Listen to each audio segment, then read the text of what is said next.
I now call the open committee of the whole meeting of Monday, December 7th, 2020, back to order and remind everyone to turn off their cell phones for the duration of the meeting discussed during the earlier closed session.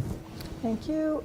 There was one item on the closed agenda this evening, and on that item, committee received a report from the CAO regarding a preparer Carlucci has declared a conflict of interest on an open agenda item 10J, as his employer is mentioned in that staff report, and all members of council Of the City of Dryden Working Circle to make tonight's presentation.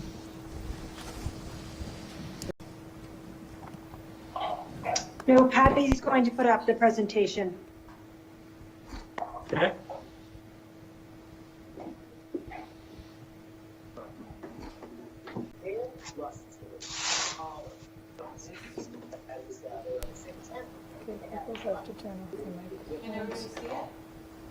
Thanks, Patty.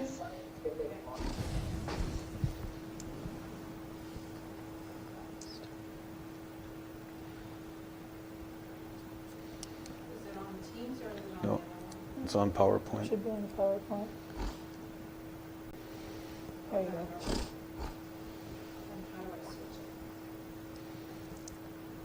Down at the bottom.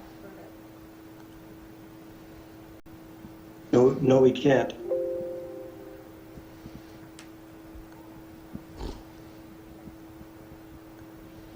You have to share the screen again.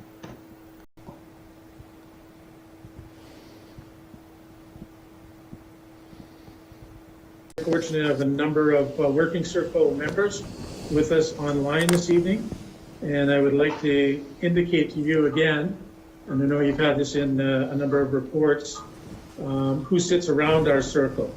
The newly elected Eagle Lake Band Council member and media celebrity Lloyd Napish sits around our circle. Local business and youth sports leader Neil McLeod sits around our circle. Former band councillor of Wabagoon Lake First Nations, secretary for the Darn Committee, and councillor at Abenujee Child and Family Services Lisa Couchette sits around our circle. Dryden High School teacher and the wearer of many hats and a representative of the Métis Nation, Ted Mitchell, sits around our circle. And of course, the city is represented at our circle by Councillor Bush, Councillor Price, CAO Roger Nesbitt, and Human Resource Manager Jennifer Peakhouse, who keeps us all on track, and myself as co-chair. And it's certainly my pleasure to introduce the Working Circle co-chair and Executive Director of the Dryden Native Friendship Center, Cheryl Edwards. Cheryl?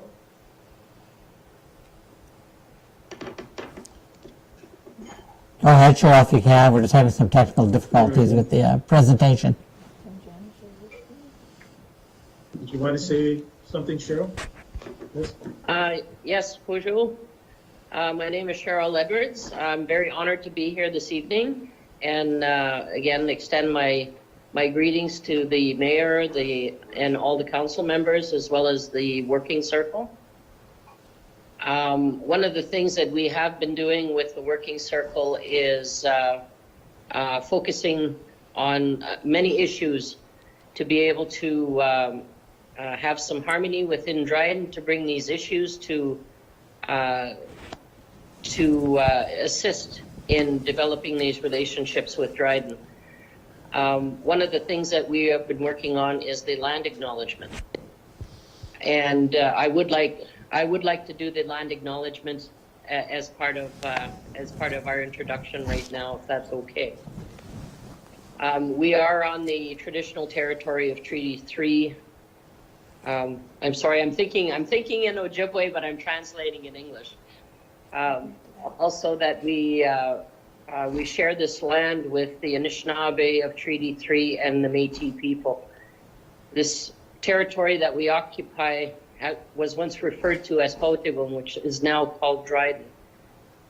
This is the traditional territory that we respect and that we speak of. Mr. Miigwech. And I'll turn it back to Shane for what we are presenting today. Thank you. Thank you, Cheryl. I wonder if do we have the presentation up? It's not, we're having some issues, Shane.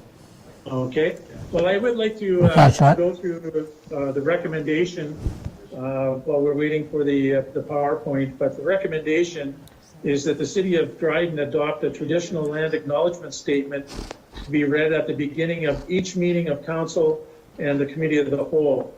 And as part of our corporate background, I'd like to make council, well, council is aware that we have during our term adopted the vision statement, which is Dryden is a vibrant, safe, healthy, and inclusive community with a diverse economy, providing an exceptional quality of life.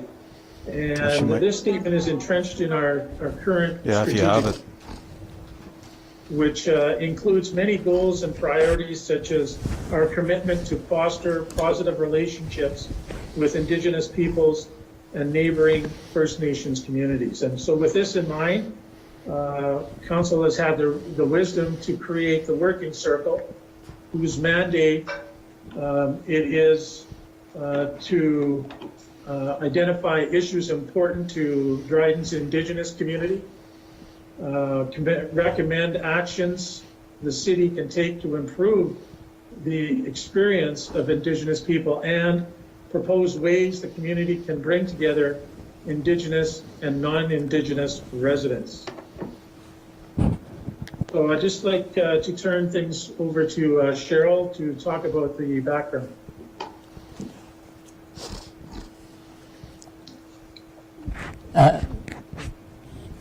Just a quick interruption, we're still having issues with the PowerPoint, so we're going to try and get that up for you. And Cheryl, I think you're muted.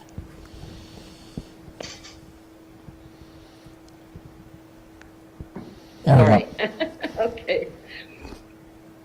So while we're waiting for the PowerPoint, I guess I just want to look at the issue background and what a traditional land acknowledgement statements, and what do they mean?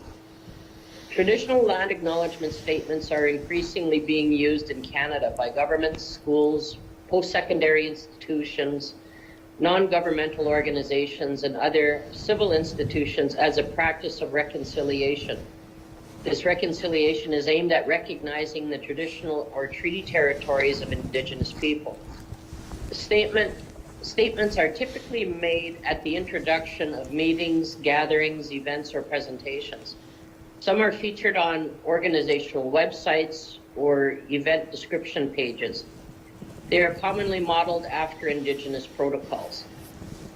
While municipal governments should be mindful that inaccurately acknowledging entities and territories may have legal implications, land acknowledgements statements are best interpreted as a venue for recognizing what is known of past Indigenous usage and occupation of the land. Interested municipalities are advised to create statements specific to their jurisdiction based on legally recognized treaty or traditional lands, or to opt for a high-level general statement.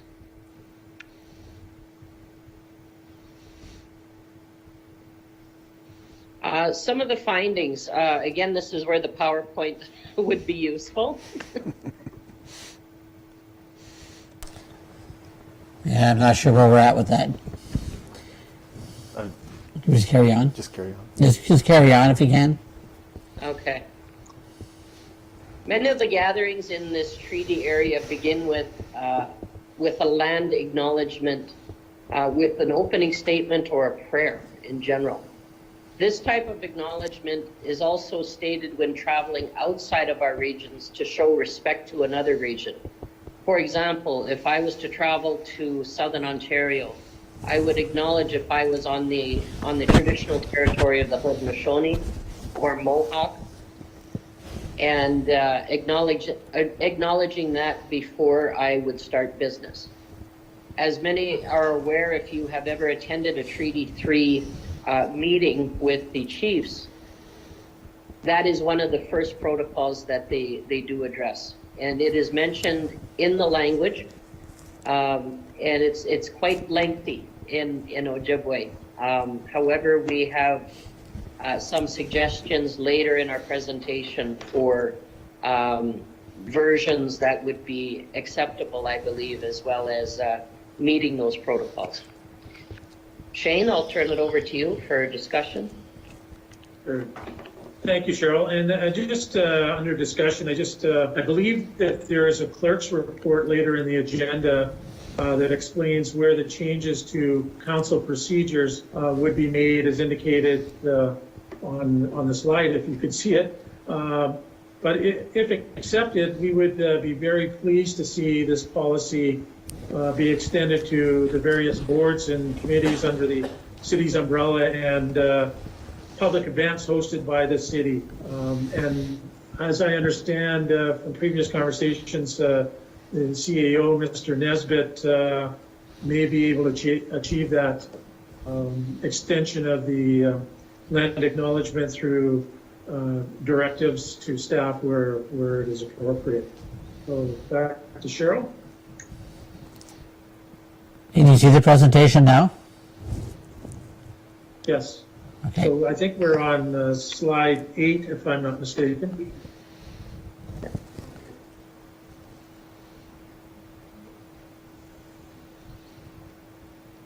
Okay. One more.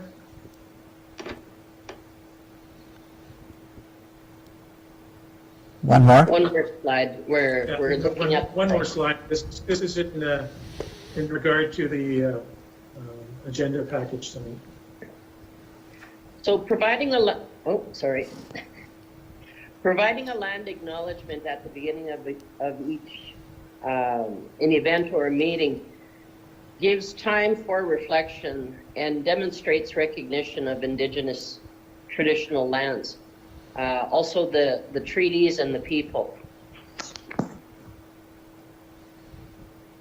It involves thinking of what has happened in the past and what changes can be made going forward in order to further the reconciliation process. Land acknowledgements mark a small and important step in the process of reconciliation and building a positive relationship with Indigenous people. By making a land acknowledgement, you are taking part in an act of reconciliation, honoring the land and the Indigenous presence, which dates back long before the arrival of European settlers. Using and participating in a land acknowledgement is a way to recognize the enduring presence and resilience of Indigenous people in this area for time immemorial. They are also a reminder that we are all accountable to these relationships. I think this type of acknowledgement respects not only the relationship to the land, but it also acknowledges the spiritual connectedness of all people. The land could survive without us, but we could not survive without what the land provides for us. This is one of the essences in why these protocols are so important for Indigenous people, whether it's a business meeting, ceremony, or whatever has occurred. That relationship with the land gives us that connectedness as a community. Next slide, please. So we do have some land acknowledgement suggestions for the city. And when we look at the first example would be more for large city events or special occasions, and just reads as stated. I'd like to acknowledge we are meeting on the traditional territory of Anishinaabe and Métis people of Treaty 3. The Anishinaabe were the original caretakers of this land and called this place Pawatigo, meaning the place of the rapids, which is now known as Dryden. The land is important to the people of Nigizizaigegan, Eagle Lake First Nation, and Wabigoonizaigegan, which is Wabigoon Lake Ojibwe Nation, as well as the Métis people of the area and residents of Dryden.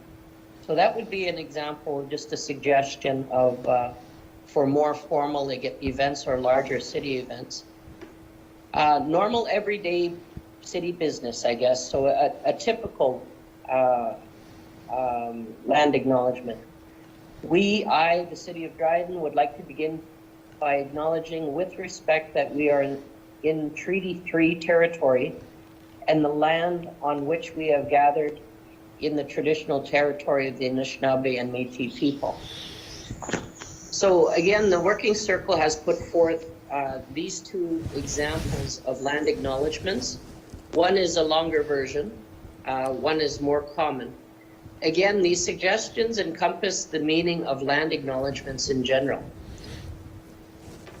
If council chooses to utilize land acknowledgements, we, the working circle, suggest also to have an audio version, a version translated into Anishinaabe for the Anishinaabe language for the website.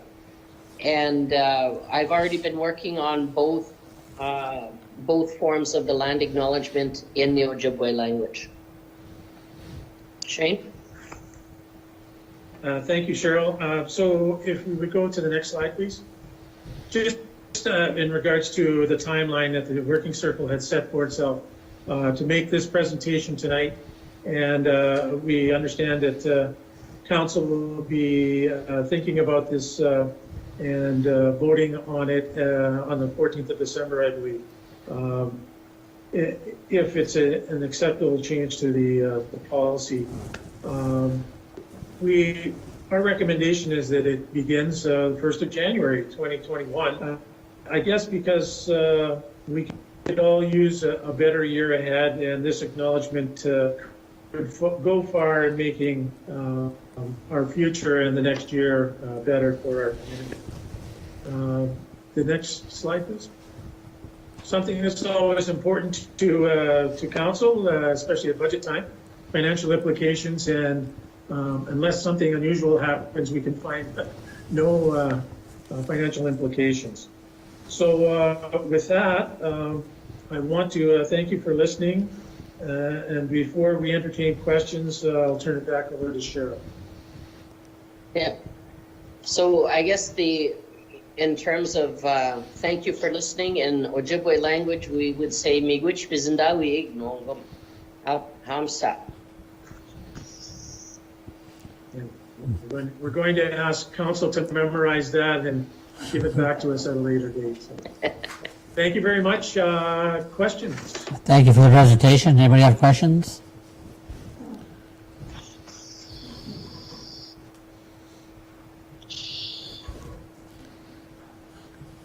No, seeing none. Well, thank you. I think it's a great presentation, and I look forward to December 14th. And Mayor Wilson may have a question. I don't see Greg. Yeah, thanks, Councillor Carlucci. You know, I just wanted to say it would be a great way to ring in the new year, and want to thank you for taking the time to present what you discussed and how you came to your conclusions and with recommendations. So very well done. Thank you. Anyone else? Marty, do you have a question? Yep. I don't have a question, I just have a comment, and I would like to thank the working circle for bringing this to council. I've waited many years for this to happen. This comes from the community, it comes from us all. And this is a very important step for Dryden, and I fully support what you're doing. Thank you. Is there anyone else? No, thank you. Great job, everyone. And, oh, sorry, Councillor Bush. Yes, yes, thank you. To make sure my mic was off mute here. I just wanted to say that as a member of the working circle, you know, I found it to be a great privilege to work through this process. I can tell you there was a lot of work that went into this and a lot of discussion, and I'd suggest a lot of learning by everybody that participated. And I have to say I'm very pleased with the outcome. I think both statements are very thoughtful, and again, they reflect what the whole group, the consensus of the whole group. And again, I just feel privileged to be a part of that group, and thank everybody for their work as well. Great, thank you, Norm. And Patty, thank you for getting the thing working for us. All right. Public notices. Anybody else? We have no public notices this evening. staff report. I would like to ask Ms. Coffey to present her staff report, please.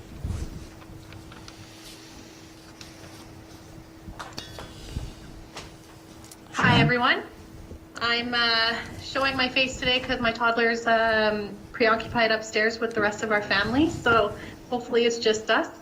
I'm excited to be here to present another opportunity that's popped up at the airport.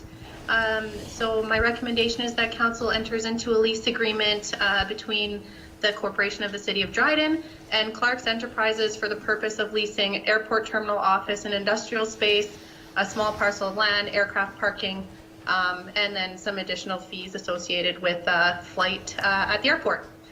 So further that the Mayor and City Clerk be authorized to sign all documentation relating to and a bylaw be presented. So Clark's Air Service has been a local business here for about 30 years, and due to the COVID pandemic, the tourism industry has been greatly impacted by the lack of travel and the border closures. So they've gotten creative and set up a caravan on wheels, as well as actually a Cessna 182 on skis. And they will be doing charter and cargo flights to the communities in the north. They're currently doing approximately 2 flights a day, and it sounds like they might be picking up a little bit more as well. So we're very excited to have them on at the airport, and we've drafted up a lease based on the fees and charges schedule for a year with an option to renew for a year on an annual basis, I suppose. So on the second page of my staff report, I've broken down, so we would receive a base rent of $1,943, and then the way that the lease is written, we have the freedom to add on to the monthly fees. So I've provided a couple examples. They're leasing some direct apron space for a cargo trailer, and they'll have 1 aircraft parked for the year, and then the one on skis will be on a monthly basis for about 6 months. And then landing fees, terminal fees associated with the charters, and their passenger departure fees as well for those charters as revenue generating flights. So that's pretty much it for the presentation on my end. It's another good news story, and it provides us with a positive future. I think working with Clerks, it's been really great so far. Thank you, Ms. Coffey. Do we have any questions? Councillor Bush? Yes, thank you for the report, Tiffany. I don't actually have any questions. I just would like to say, though, that Clerks own a tourist camp. For those of you who know them, they own many tourist camps, and obviously they've gone through what all of the tourist camp owners have gone through this year with a drastic drop in their business. But these folks are just a great example of people who are entrepreneurs and found a different way to be successful in this COVID environment. So I just kudos to them for finding something else to do that's very meaningful and helpful for those folks up in the north. And I just really am happy to support this lease application myself, and wish them good luck. Thank you. Thank you, Norm. Any further comments, questions? All right. Look forward to it next week. All right, thank you. I'd like to ask Mr. Walker to present his staff report, please. Good evening, Mayor and members of Council. Everybody hear me? Yep. Very good. Okay, the intent of this report is to provide the Mayor and Council with an update of the drinking water quality management system, our standards, sorry, and the ongoing activities of the City of Dryden Waterworks Department. Some of the background from the DWQMS is it was implemented by Justice Dennis O'Connor in the wake of the Walkerton inquiry. It is now mandated through the Safe Drinking Water Act of 2002. In 2019, the Ministry of Environment, Conservation and Parks introduced DWQMS 2.0 and made some changes to several of the 21 elements that make up the drinking water quality management standard. Some of the changes included changes to climate change and continual improvement of the standard, and some clarification on timeline-bound events. Also mandated through Section 19 of the Safe Drinking Water Act is the Standard of Care. Standard of Care, which came into effect December 31st, 2012, expressly extends legal responsibility to people with decision-making authority over municipal drinking water system. Standard of Care legislation applies to municipal councils and management, but does not apply directly to certified drinking water operators. Drinking water quality management standard specifies minimum requirements for the quality management standard of an operating authority for a subject system to facilitate the operating authority's ability to consistently produce and or deliver drinking water that meets the applicable legislative, regulatory, and owner requirements. And B, enhance consumer protection through effective application and continual improvement of the quality management standard. Reaccreditation of the DWQMS certificate occurs every 3 years. Dryden received a reaccreditation in 2019. The DWQMS operational plan is audited internally and externally every year. COVID-19 restrictions created some challenges to complete on-site audits this year. This year, the internal audit revealed 3 minor nonconformities and 1 major nonconformance, and the external audit showed 0 nonconformance items at all. So all the nonconformance items were dealt with, and the city received continued accreditation of the DWQMS. Water treatment plant. The Ministry of Environment, Conservation and Parks conducts annual inspections of the water treatment plant. The 2020 inspection of the water plant was conducted on June 19th. The report revealed 2 instances of non-compliance. Both instances were related to the failing SCADA system. The non-compliance dealt with failure to record continuous data. The plant operations alarms were still operating properly, so it did not affect the quality of the water being produced. Computer upgrades had already been budgeted for 2020, as the existing computers had been showing signs of failings and were running end-of-life software. New servers were installed with the latest Windows 10 software.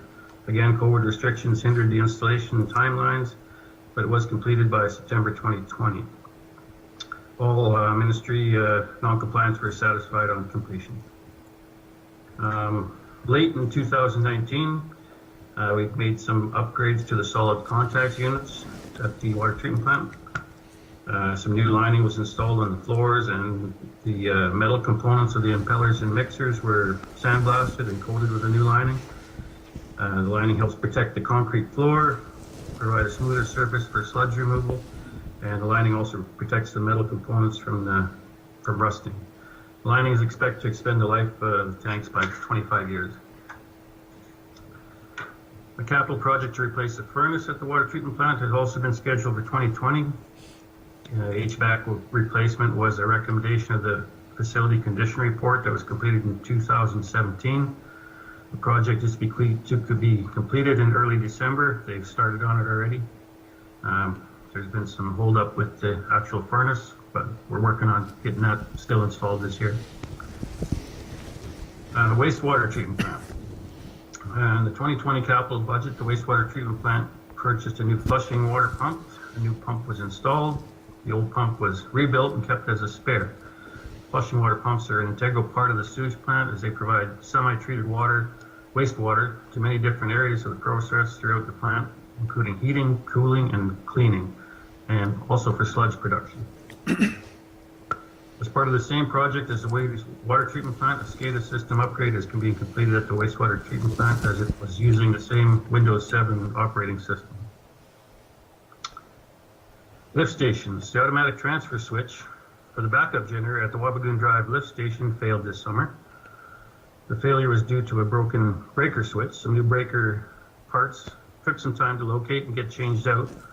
During this time, if we had a power failure, we had to actually get an electrician in there to manually change the wires around before we could use the generator to run the pump. So we were prayed for some good weather, and luckily we didn't have too much rainfall. We did have a power outage at one time and only had to switch the wires around once, but fortunately there was no significant rainfall associated with it, so there was no flooding. The new switch was installed and we've ordered spare parts in order to minimize the downtime in case it ever happens again.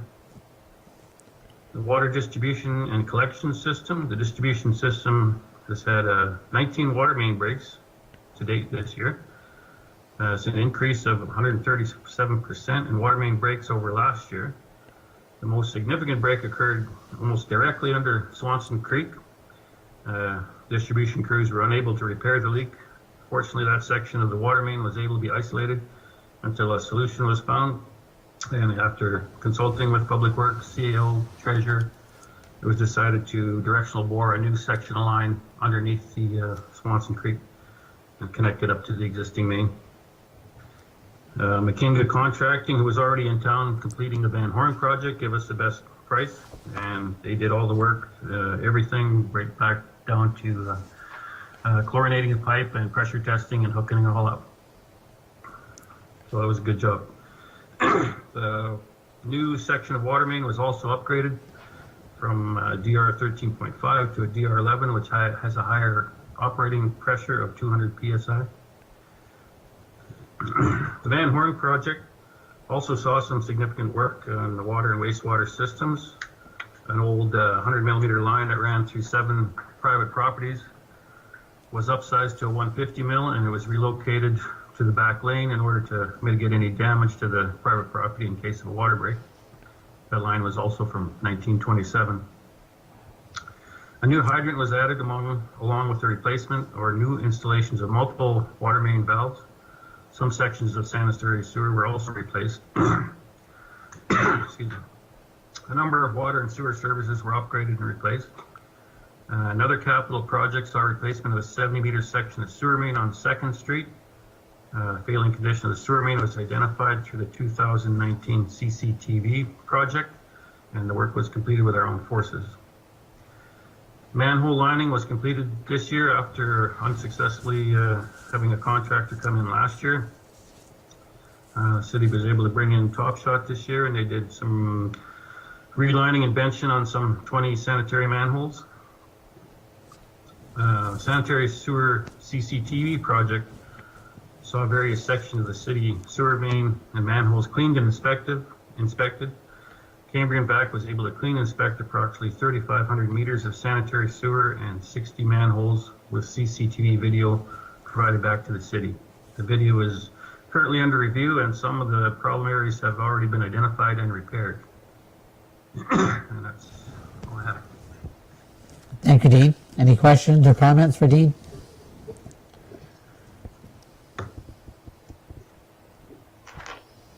Councillor Bush? Yes, thank you. Thank you for the report, Dean, and great to see you only had 2 minor non-conformities, which you already had plans on addressing, and that's behind us. And just wanted to say there's some really good work this year, obviously, in dealing with some long-standing issues, and that's the kind of stuff that just keeps us moving forward as a community. So appreciate all the work that you're doing, and I know you got a lot of unplanned things happening this year relative to the past as well, so I'm sure you'd be looking forward to the Christmas break. But thanks to you and your folks. Thanks, Councillor Bush. Councillor Shane MacKinnon. Yes, thank you for your report, Dean, and thank your people. They work very hard to keep the taps running. I do note that you had roughly $350,000 worth of capital expenditures in 2020, if I'm not mistaken, and you put in for 2021, if I'm not mistaken, roughly $3 million worth of projects, of which $2.5 million of those have been put on the shelf, I guess, is for lack of a better term. That obviously affects the community. Do you see us getting out of that particular hole in the next 5 years as far as fixing those things that need to be fixed? I think about your water main breaks, and I can imagine that they're only going to increase, not decrease. So this budget lines up with your expectations. Yeah, I'm thinking, well, obviously it's going to be an ongoing thing, fixing up the old water lines, and as we're fixing and repairing, the other ones are still continuing to get old. So I'm not sure if we're ever going to see a light, per se, at the end of the tunnel, but we can just try and fix what we can. And there should be an impact from the reserve fund that's going to go directly to those repairs in the future. That should go a long ways to solving some of these problems, and even coming up with some newer solutions and some other things that we have kind of on the back burner that could improve things a lot as well in regards to water quality and fire flows. Thank you, sir, and please thank your crew. You will do. Thank you.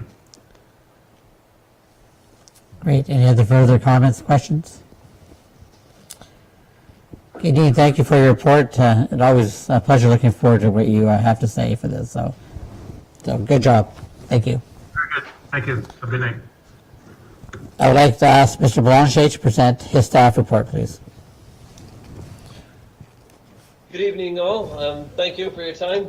Before you this evening, we have a report prepared with a little bit of assistance from Marshallina Reader, our Special Projects Coordinator, but an opportunity that I think and we think will be a real a good one on moving our forward the city strategic plan as well as community well-being plan. So today we're asking that Council authorize staff to proceed with the funding application to the Province of Ontario's Inclusive Community Grant Program towards the achievement of an age-friendly action plan for the City of Dryden. With the recent adoption of the City of Dryden Strategic Plan and Community Safety Wellbeing Plan with goals of being an inclusive community, we recognize that the community understands and sees the need to embrace and support our varied populations, and we've already taken steps to move towards this direction. The Province of Ontario recently published a guide towards building age-friendly communities, finding the right fit, age-friendly community planning, and this guide offers detailed strategies for municipalities on assessing their local needs, working with our older adults, the data, developing a plan, as well as implementing and evaluating plans. As we're aware, Dryden, like many communities, is climbing with a high seniors population. Currently, actually dating back to 2016, our population was estimated at 21% was over the age of 65, and this is expected to continue to grow in the years coming, and I'm sure it has since those stats were produced. The Province of Ontario has recognized its need to expand its role in addressing the various gaps in smaller, vulnerable communities like ourselves, and the Inclusive Communities Fund's an opportunity for communities to prepare themselves for the future, and specifically maintaining our older adult populations. Here we see an opportunity to do so with this Inclusive Communities Fund, and I believe we found an opportunity. The Province of Ontario identifies that inclusive communities respond to both opportunities and challenges of an aging population by creating physical and social environments that support independent and active living, while enabling older adults and people with disabilities to continue to contribute to all aspects of community life. Inclusive communities align with advancing accessibility framework for the Province of Ontario Ministry of of Seniors and Accessibility, which aims to make the province more inclusive and accessible for everyone by focusing on 4 key areas, which include breaking down barriers in the built environment, provincial and local governments leading by example, increasing participation in the economy for people with disabilities, and improving and understanding awareness of accessibility. Inclusive communities are also age-friendly communities. The World Health Organization endorsed planning and evaluation framework that's been adopted internationally and in Canada. Age-friendly approach fosters local partnerships and allows for local needs assessments and action planning, and engages older adults as well as people with disabilities in its processes. The world leaders have identified 8 domains of community life which communities can become more age-friendly. The domains are outdoor spaces and buildings, transportation, housing, respect and social inclusion, social participation, civic participation and employment, communication and information, and community support and healthcare. Although I won't go into greater detail on any of these, there is a little bit of an elaboration in the report attached, and I think we can recognize that all of these are faced here in Dryden and our local area. On November 21st, the Province of Ontario issued a call for submission under the Inclusive Community Grant Program funding stream intended to assist organizations including municipalities such as ourselves, in creating more accessible environments for people of all ages, abilities, and backgrounds. Grant represents a maximum funding contribution of $60,000 and towards 100% of the project costs, meaning the city in itself would basically have, if approved, no funding contribution at this time. If our goal ends up, I'll speak to the goal. So what we're proposing is that to submit an application to engage a third-party firm to complete a comprehensive age-friendly community assessment and capacity study as to where determine City of Dryden's first steps towards achieving an age-friendly designation. Diverse and extensive community and stakeholder engagement activities will be undertaken, resulting in the development of priority areas requiring action. The city would prefer that the project methodology involve identifying the community needs and mapping them on a matrix traversing the 8 domains that have been identified by the World Health Organization. Matrix will then be served for us to be able to use as a guide for developing or setting our own goals and action planning for the project. Should our application be successful, and we have that call for a third-party group, and prices come in higher than expected or outside of that $60,000 threshold, we would look at reducing the scope of services, again, maybe tightening up and still focusing on what Dryden can do. And I think it's important to realize with this application, quite involved, age-friendly communities are a big undertaking, they really are. But we recognize that there is things within our control, within our services that we deliver, where we can commence to improve and take the right steps to better align ourselves and make that easier for our community partners to jump on board as we would actually lead through this, or take the first steps on leading the community through there, and then hopefully, again, using that opportunity to get others on board and following suit. We do recognize where our capacity issues lie, and again, this is part of the reason that we're looking at a third-party consultation firm to be able to come in and help us direct and identify our needs. Any questions? I know that was a lot. Any questions or comments for Steve? Councillor Shane MacKinnon. Thank you for your report, Mr. Belanger. I think this is very exciting and probably overdue. And as a junior senior in the community, I can tell you that certainly an action plan like this will be looked on favorably by our aging population. My question is around the third party. Now, is your intention to strike a committee to engage the third party? We're going to actually look and see if we can get a third party out there. Then we were going to bring in our community stakeholders and have them involved in that process to identify a plan. Yeah, that was my concern, is that seniors, and there's many out there who would, I'm sure, love to be asked to participate, that they be involved right from the outset. So it looks like you're way ahead of us with that again. Thank you. All right, any further comments, questions? Mayor Wilson.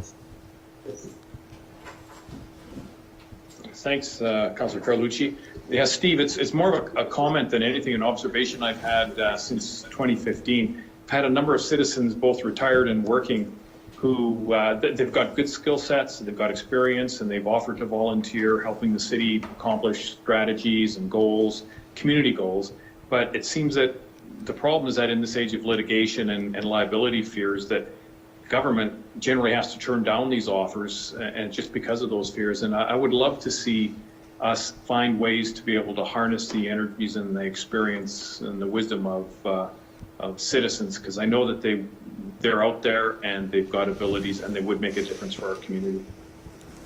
Absolutely, and I agree. And I think we've all recognized, from administration to mayor and council, that we want to get there on that. But maybe we didn't have a real firm plan, in place on how we were going to move ourselves and prepare for the future. And I think this is a real opportunity to be able to do so, get that plan in place, and then be able to reach out and get the help that we need on advancing the plan once we have it on paper and in front of us. Well, I wish you all the best, because it's a great idea, great project. Thank you. Yeah, totally agree. Any other comments, questions? All right, thank you very much, Steve, for your report. Thank you. I'd like to ask Chief Grimwood to present his staff reports. Good evening. Can everybody hear me okay? Yes, we can. Okay. Sorry about that. I'm just a little rushed back in from a call, but I have two reports tonight. The first is to ask council to adopt our municipal emergency management program in whole. So all the different components of the program, our emergency management program committee, our emergency control group, our emergency information officers, and the program as it currently rests. The emergency management program's made a lot of progress this year. Within the report, I outlined there are 15 different components for compliance, and I've provided an update within each of the components to provide council with information on what we've done this year and the progress we've made. I have no reason to believe that we will not be able to achieve compliance, and we've in fact inputted everything into the provincial compliance portal, and the only things that are left are the bylaws that are being discussed as part of tonight's meeting.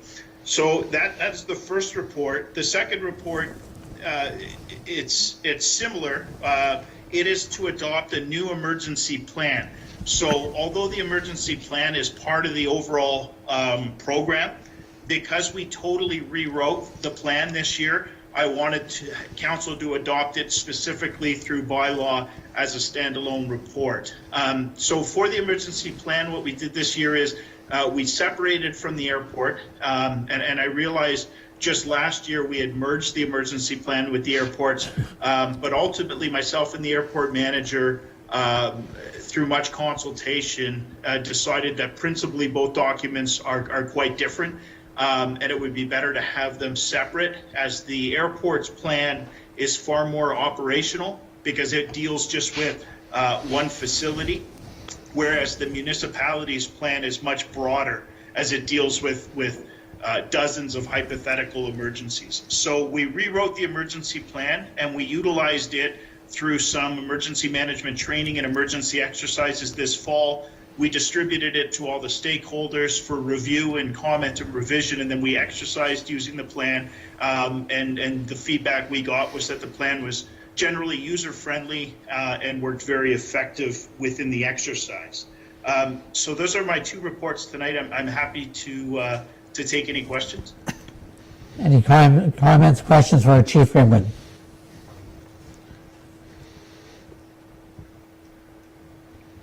Seeing none, Chief, you did a good job. Thank you very much. Thank you. Actually, sorry, one other quick thing. Within the recommendations on the Municipal Emergency Management Program report, we are looking for council. We asked for a council member to sit on the Emergency Management Program Committee each year.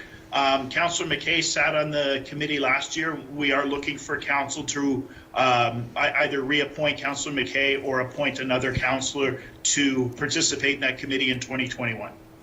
Okay, thank you. Roger?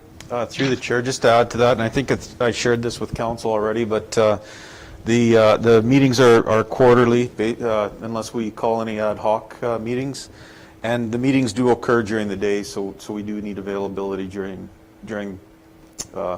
banker's hours, I guess you could say. So just if we can keep that in mind. Yeah. Councillor McKay?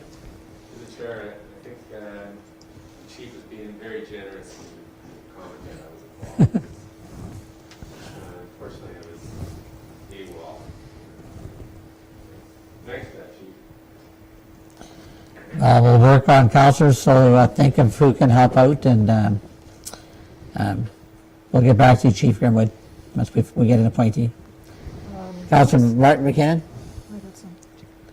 I can help out with that, chief. Thank you, Any Martin. councillor volunteer, I'll do that for you. Great, thank you. Thank you very much. Great, thank you. We'll put Councillor McKinnon's name in the bylaw for next week then. Beautiful. Thank you. I'd like to ask Mr. Lance Roll to present his staff reports. Good evening, everyone. Councillor McKay, you may need to put your mic back on, just before I get going here. My first staff report this evening relates to section section relates to cancellation, reductions, refunds of taxes. The recommendation from the staff report is the council accepts the staff recommendation for approval of these applications. The city has received 2 applications under this section. The first being that a portion of the property was reclassified from commercial to exempt, and the other one was a property that was damaged by fire. Are there any questions related to this staff report?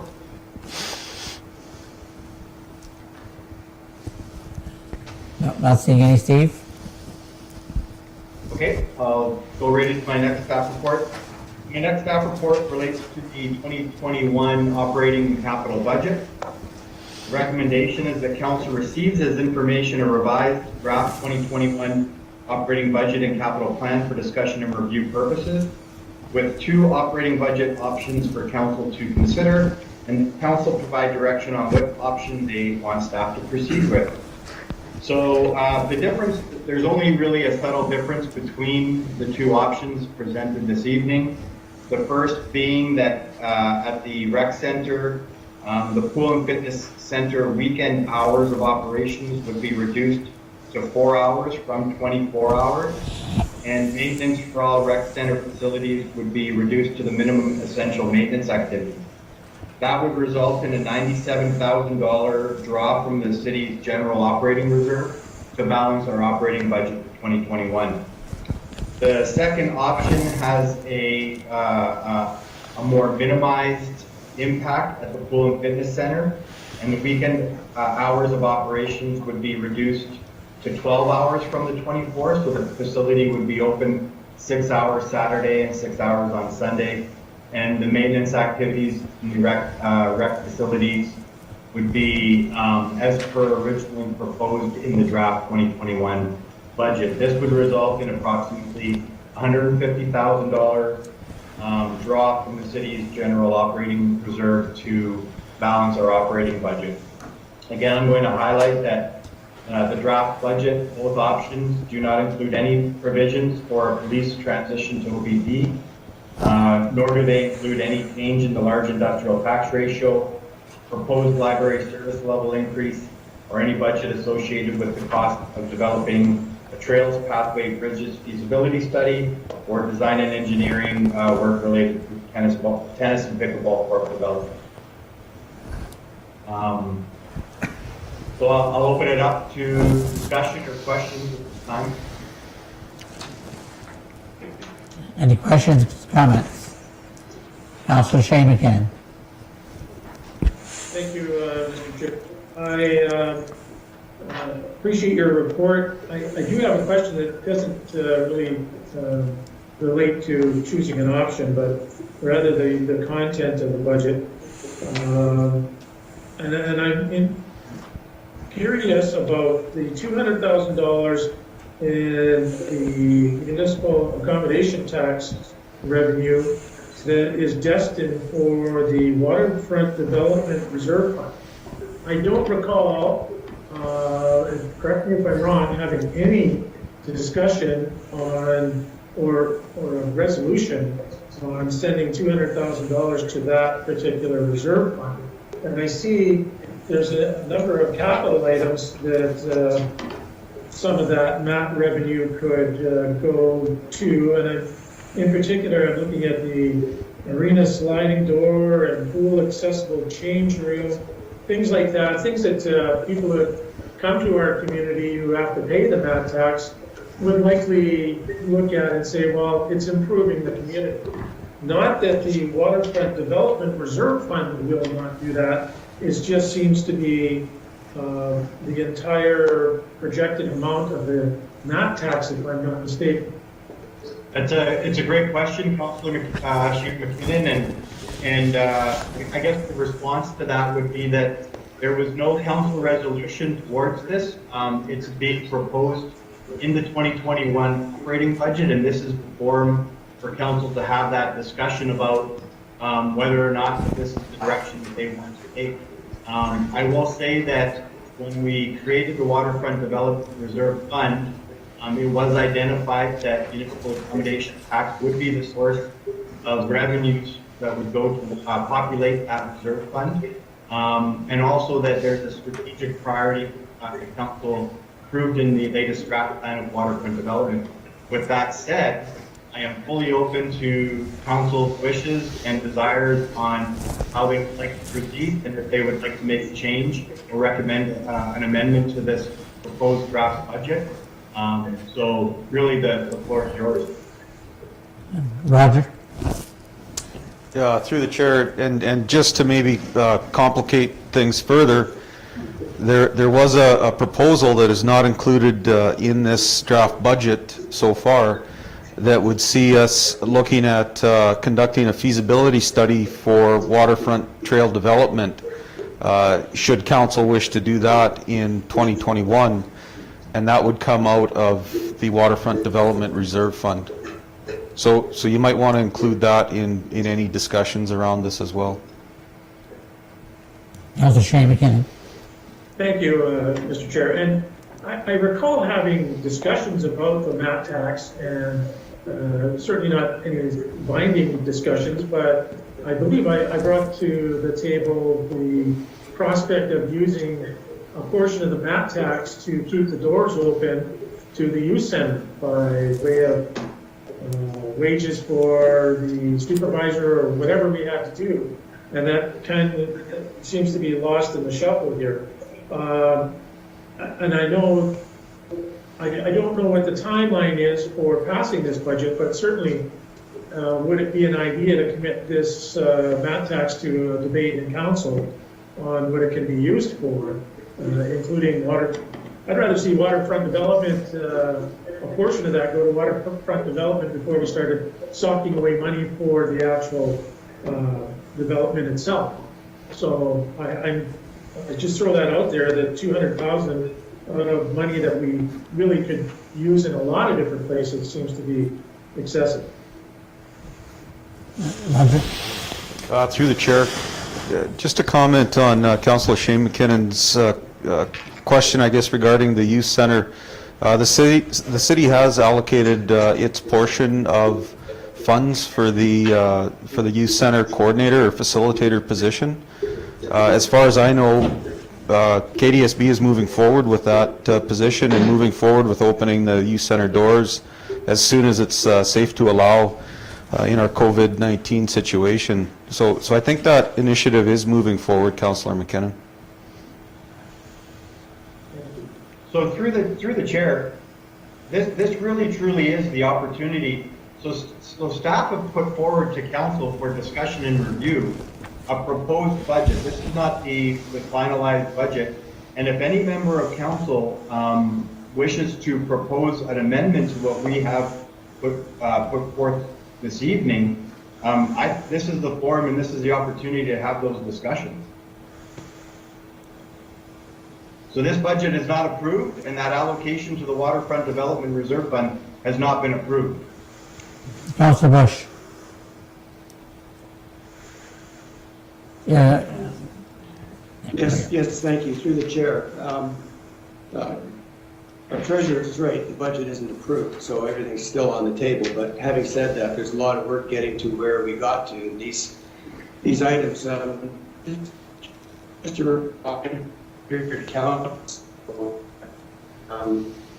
the $200,000 development reserve fund really came out of these teaching similar to the other initiatives that we're doing. And so $200,000 isn't going to get us much for waterfront development, but it's a start to look at what waterfront development, we start putting plans together, funds that over time, so that we can do something meaningful and keep the park and work, whatever else happens. This item really came out of the master plan steering committee, and that item came out of the master plan steering committee to go on to the budget, and it's been sitting there, I guess, for a month or so now.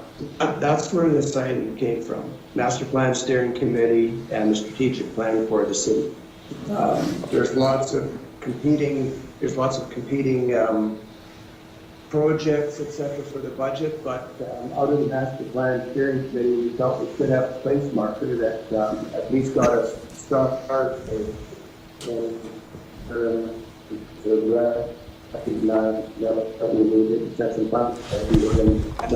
that's where it came from. And tied in with that was how do we fund it? Tied in with that was tourism and moving the city forward and those sorts of things. And that all tied in back to the MAT tax. Councillor McKay? Through the chair. Just as a point of explanation. Okay.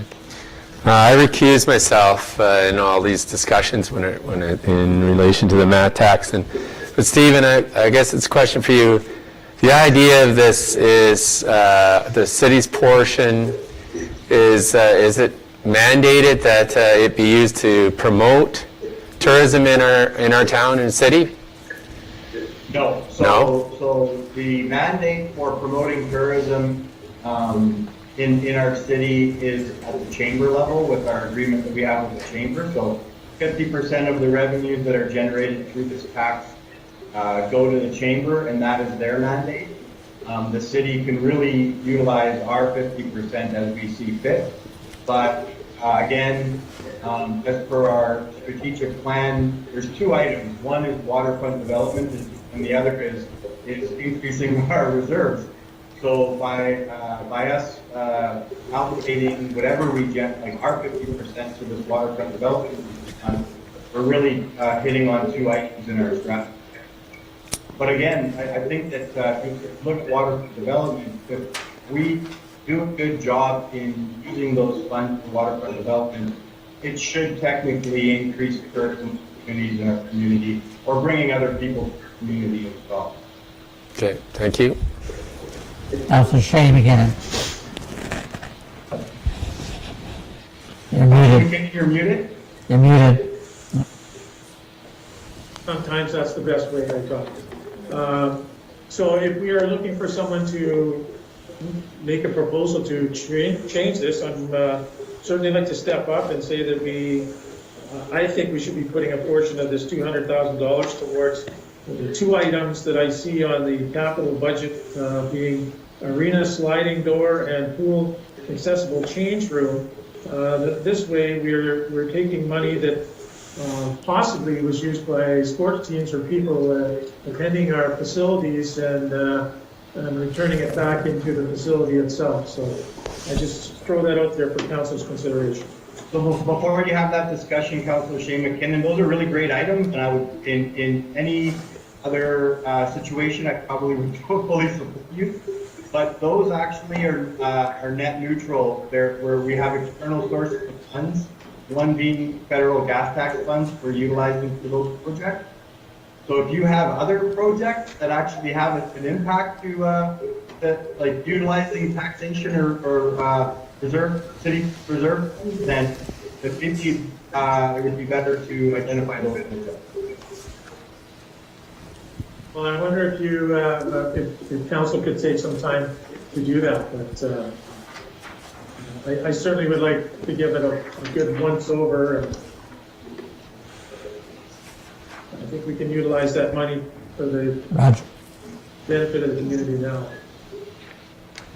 Roger. Through the chair. So I guess the good thing is if council wanted to spend that money that's put into the waterfront development reserve at a later date on something other than waterfront development, that would be at council's discretion. They could do that. So sending it to a reserve fund right now is safe. The money will be there, and if council wants a report brought forward at a later date to look at some options for that money, then staff could do that. Yeah, good point.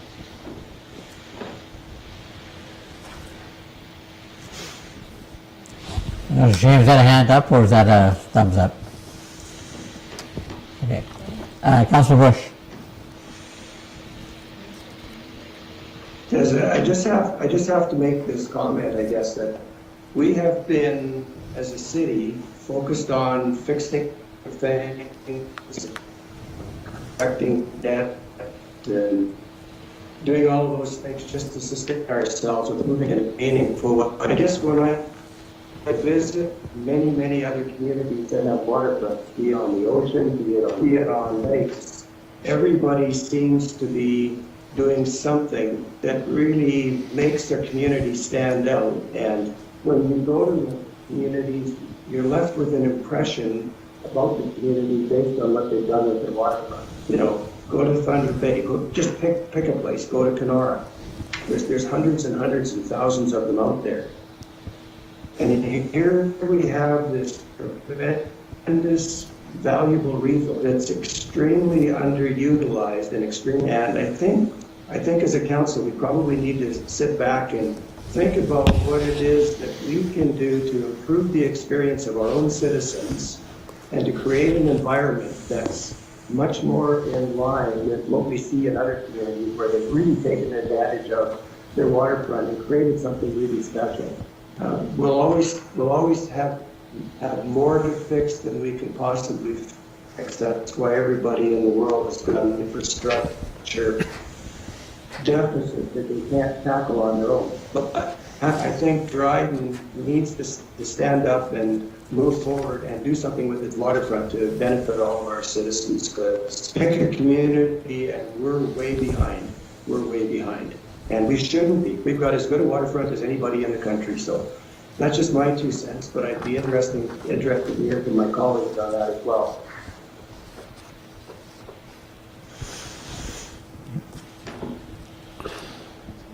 Councillor Shane MacKinnon. Thank you. We have a whole list of things that we took off of the capital budget, and I look at item number 1, pedestrian overpass exterior maintenance, $50,000. You know, it's things like that. So I would like to take some time to go through this, but I don't disagree with you, Councillor Bush. I just think that everything in its time. I know that we've got waterfront development now, walkways, matter of fact, across from Warren City, that need maintenance, they need lights replaced, they need a number of things. So let's fix what we have and then build something wonderful for the future. I'm not opposed to a reserve, but I don't think we should be putting every dollar from the MAT tax in there. All right, thank you. Further comment, discussion?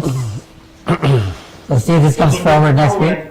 What I need from council is I need to know what option they prefer. Do they prefer a similar budget to what was presented last month, where we have quite a significant impact at our rec center, with really the weekend hours going down to 4, or is council more amenable to a more minimized impact at the rec center, with basically the weekend hours cut in half, and our maintenance increased to a level that was originally proposed.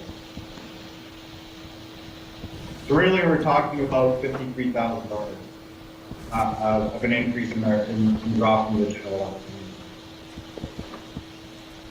So council, some direction. Option 1, option 2. Mayor Wilson? Thank you. I just had a question for Steve Belanger, and maybe you're too close to it and too biased, Steve, but what's your take? I'm just trying to check twice, cut once here on this question. Do you feel that there really is a demand for that 12 hours on the weekend, or you think that is kind of tight, or do you say, you know, that it hasn't really come back strong yet? People will come if we open on the weekends.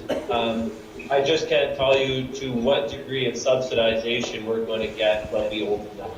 We see our numbers going up and down, but I can assure you, we sold membership based on a 7-day operation because normally we do have that kind of traffic on a 7-day operation. We're in different times, but if we did open back up 7 days a week, would certainly be appreciated by our users, most definitely during the winter months. We will get people in, but I simply do not expect full cost recovery for wages or utilities or anything like that. But it'd be appreciated, 100% if we appreciate it. All right. Don't have an answer? No, it's Mayor Wilson to answer the question. Mayor Wilson, sorry.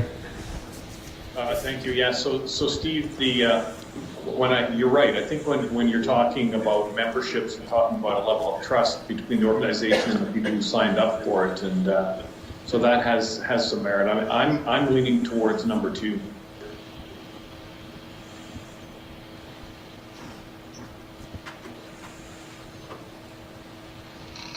Yeah. Rest of the council? I'm leaning towards number 2 too. I thought we kind of talked this through last meeting, but I'm leaning towards, I like number 2, option 2 too. Councillor Bush?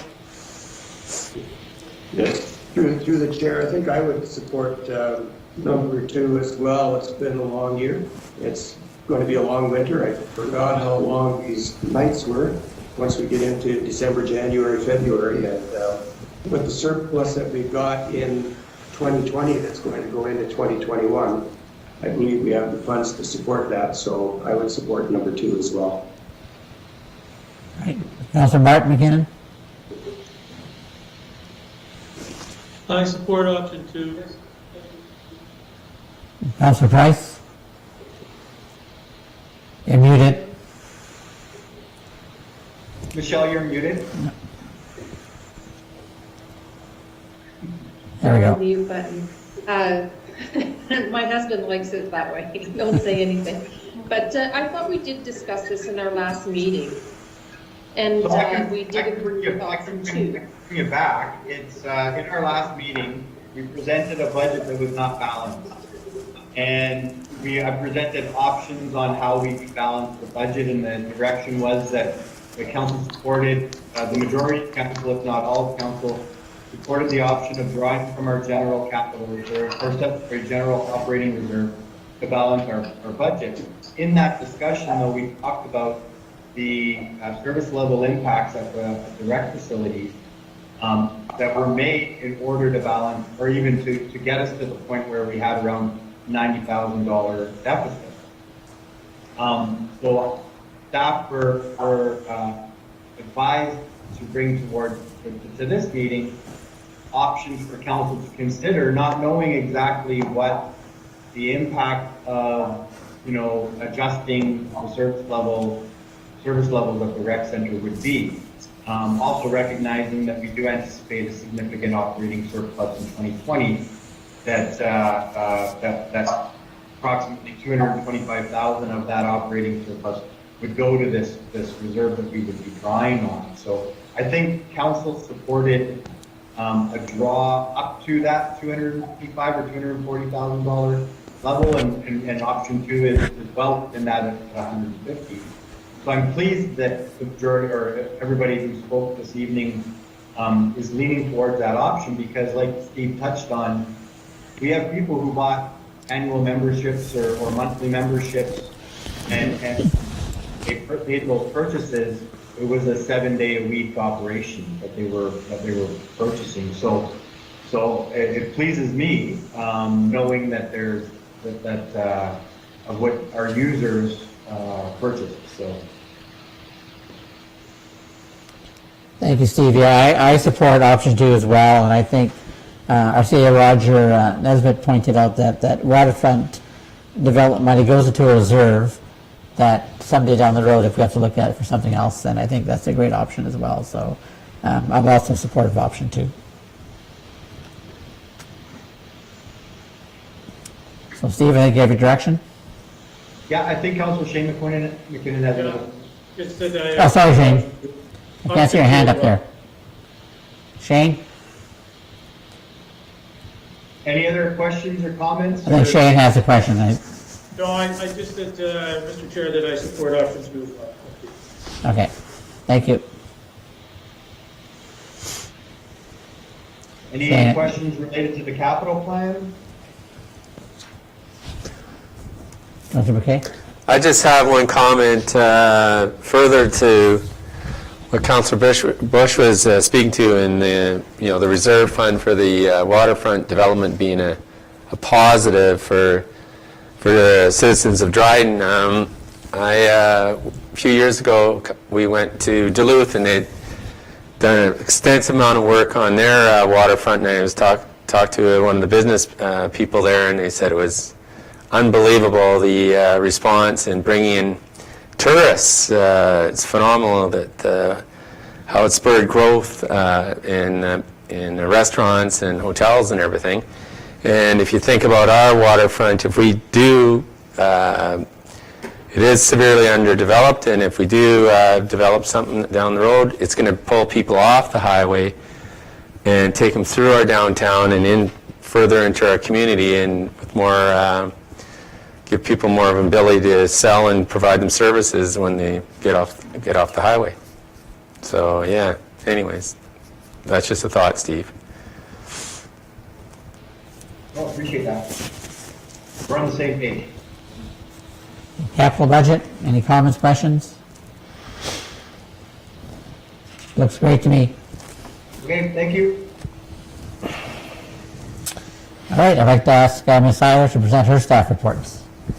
Okay, so my first report this evening pertains to the presentation from earlier this evening. The recommendation is that Council adopt a land acknowledgement statement to be read at the beginning of each meeting, as is done by many municipal councils.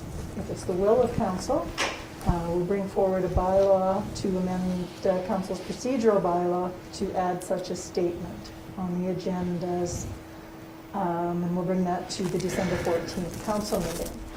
My question would be, if this is the will of Council, where in the agenda would you like that placed? The obvious answer would be following the call to order, but as members will acknowledge, we often have a call to order and then go immediately into the closed session, so the land acknowledgement statement would not be heard by the public. The option being we would put it after the resumption of the open meeting. So if this is something you'd like to move ahead with, we just need to clarify where it would go, and we could bring the bylaw forward next week.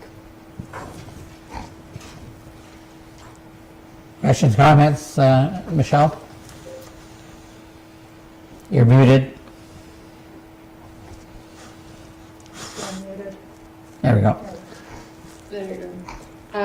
I agree with Allison, or if she's just asking in itself, that this should actually go at the beginning of the open meeting, if I'm correct, right, Councillor MacKinnon?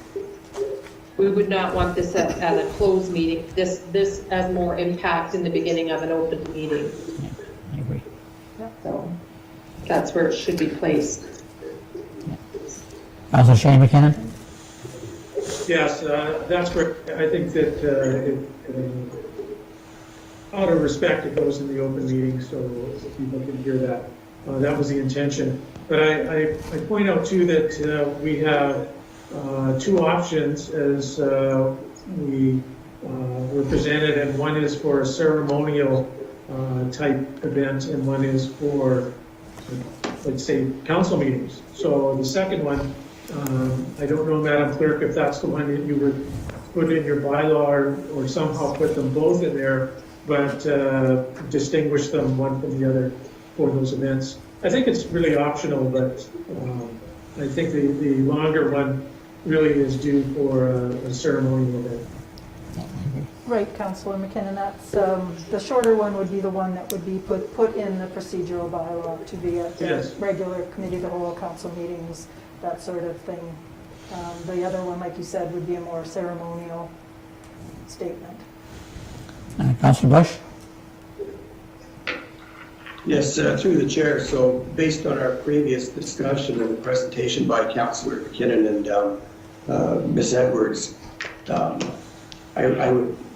was expecting that the bylaw would basically come forward with both of the land acknowledgements with a little explanation of when each one would be used, with some general comments around that, and then council would vote on it, and then our first meeting in January would be the first time that we actually officially used it. So are you in favor of using it at the beginning of the open, or starting right away? Yes, my understanding is we'd be using it at the open sessions, at the start of open sessions. And I agree with that as well. Anyone else? Okay. Good.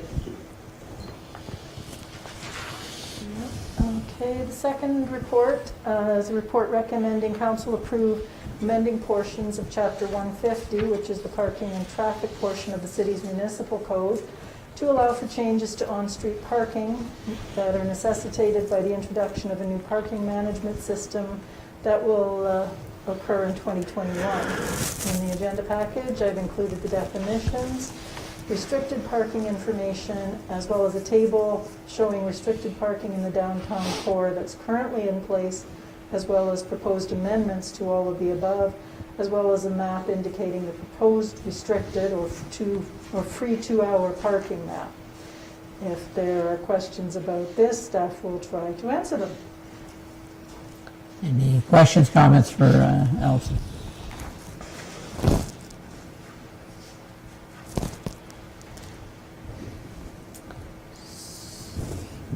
Seeing none. Seeing none. Okay, we'll move forward Next with the one. bylaw for that for next week as well.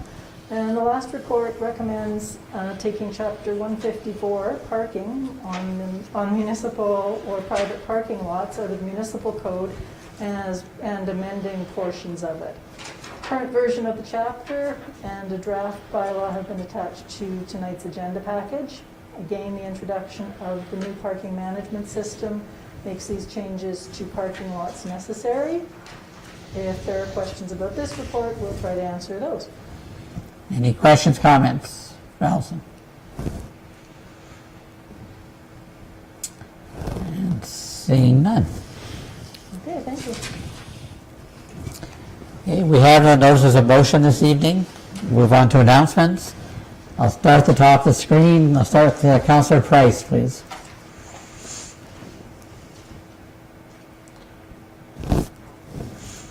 Hello there. I really don't have a whole lot, just the same, busy all week with, or for the last couple of weeks with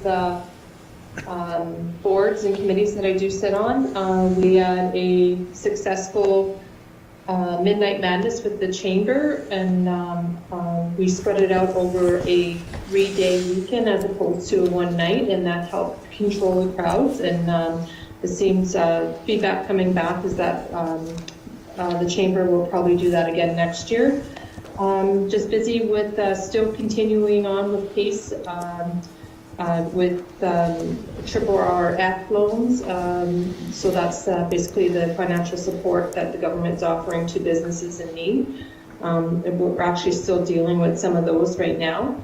And yeah, other than that, just keep them busy, I guess. I'll have more to say, I guess, in next week's meeting. Thank you. Michelle. Councillor Shane MacKinnon. Thank you, Mr. Chair. And just briefly, we should all be very concerned still about COVID-19 and its transmission. Of course, we've got some very good news on the horizon with vaccines, but folks shouldn't make that a reason to consider the crisis over or let their guard down. So everyone stays safe. Thank you. Thank you. Councillor Bush. Yes, thank you. Just a couple of comments. First of all, just participating in the working circle has really been a hugely educational process, and I think Dryden can be pretty proud of the people that are on the committee. I think we've got collectively a huge opportunity to move the city forward in a very positive and constructive manner, and I expect that the path forward in bringing our Indigenous and non-Indigenous community members closer together will be maybe not always smooth, but it will be very fruitful, and I think we're going to end up in a much more inclusive community and in a better place going forward. So I just want to thank everybody who volunteered for that committee, and I can tell you that their contributions have been very, very good. I think the other thing I'd just like to say is that I feel pretty good about the proposed budget that we have for 2021. And as we've all discussed as councillors, it's a challenging budget given the uncertainties that we have associated with the ongoing pandemic. And to be honest, as much as I would have liked to see a reduction in municipal taxes, with the debt of the Dryden mobility, the debt that we had, the retirement of that debt for Dryden mobility, I think the city's really done the best that it could with dealing with the pandemic and going into 2021 with a 0% increase, both on water rates and municipal taxes, is a huge achievement. And I couldn't support a tax decrease at this time if for no other reason that we're still looking at a $400,000 revenue loss in our Parks and Rec area, and we still have reduced hours. So I think that would be a further burden, actually, if we did a tax decrease at this time. So COVID-19, as I say, has really changed things, and we just have to work through mid-pandemic through another partial year. Once that pandemic's behind us, it will be interesting to see what kind of a budget we can put together for 2022. But there's a lot of water to go under the bridge before we get to that point. And I've mentioned it before, but Roger, Steve, the management group of the city, I just have to say that you've all done a job in putting a budget forward to council, very responsible, very well thought, and again, dealing with probably one of the most challenging times we're ever going to have to deal with this COVID pandemic. So just thank you to city staff for all the work that you did in bringing this. Thanks from me, but thanks on behalf of the citizens of Dryden as well. I think that's a job well done. That's all I've got, the Chair. Thank you. Councillor Martin MacKinnon. Thank you, sir. I don't have a whole lot to say right now. Most of my committee meetings are next week. I would just like to take this opportunity again to thank the working circle for the wonderful work that they've put into getting us on the right track in our community. This first step is really important to our community, and we have to build on it from there. As for the budget, I think Stephen and Roger and all our staff have given us the best they can do with what we offer them to do it with. And I thank them for one more year of tolerance until we see what COVID actually does to us. Thank you. Thank you. Councillor McKay. Councillor McKay. Well, I'd just like to concur with my fellow councillors and their comments. I couldn't agree more. Thank you. And Mayor Wilson. Thank you. Yeah, so looking at my calendar today, on this date in history, 79 years ago, December 7th, 1941, the day Pearl Harbor was bombed, it would have been appropriate to remind Canadians to appreciate and value and, yes, continue for the right to live in a free and democratic country, which we live in. Even today, I encourage all Canadians to not take our freedoms for granted and to reflect with grateful hearts on those valiant men and women who fought and died for the freedoms we were born into as a result of their sacrifice, not just in November, but all year round. Second, various mayors and councillors in our health district were invited to an online Northwest Health Unit presentation last Wednesday, where we were cautioned that as a result of a combination of reduced provincial funding and an increase in health unit spending, that municipalities could expect not just a 20% increase in tax levies in 2021, but 33% possibly, even likely a 30% increase. So it's increases like this that usually result in municipal cuts in other areas of our budget in 2 years. So keep an eye out for what happens there over the next few years.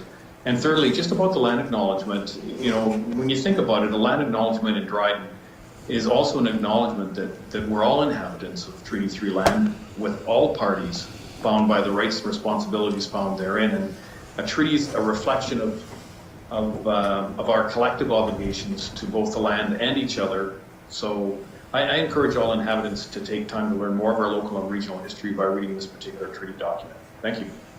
Thank you, Greg. And for myself, just Friday there's a Festival of Lights tour around the city. So I think it starts at 6 p.m. at the center. So please go around and look at all the hard work that people have done. There's a map on CKDR that you can check out. So it brings us some joy to the festive season. And as well, I'm your deputy mayor for the next 4 months. So I look forward to doing that. Alison? Thank you. I'll ask for someone to move and second the motion to adjourn. Councillor Martin MacKinnon and Councillor McKay, thank you. Moved by Councillor Martin MacKinnon, seconded by Councillor McKay, that this meeting do hereby adjourn. All in favor?